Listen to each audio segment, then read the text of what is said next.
भगवान बुद्ध के जीवन में उनकी पत्नी यशोधरी कहानी त्याग, समर्पण और असीम धैर्य की एक अद्भुत मिसाल।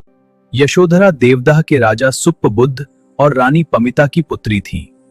सिद्धार्थ बुद्ध की चचेरी बहन भी थी। सिद्धार्थ और यशोधरा की शादी 16 वर्ष की आयु में हुई थी। यशोधरा अत्यंत सुंदर, गुणवान और सुशील थीं।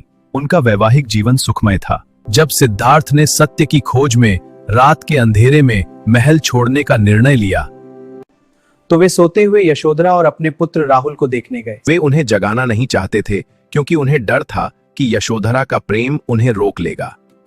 अगली सुबह जब यशोधरा को पता चला कि उनके पति उन्हें छोड़कर चले गए हैं, तो वह गहरे शोक में डूब गईं। उन्होंने सिद्धार्थ के वियोग में भिक्षुणी की भांति सादा जीवन चुना।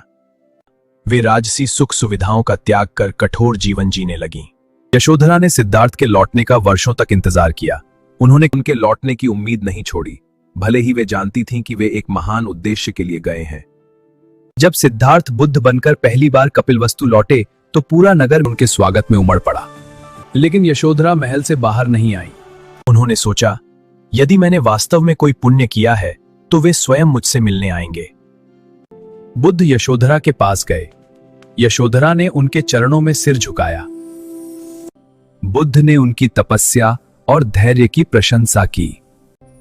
बाद में जब बुद्ध ने महिलाओं को संघ में प्रवेश की अनुमति दी, यशोधरा ने अपने पुत्र राहुल के साथ दीक्षा ले ली। वे बौद्ध संघ की एक सम्मानित भिक्षुणी बनी और उन्होंने ज्ञान प्राप्त किया।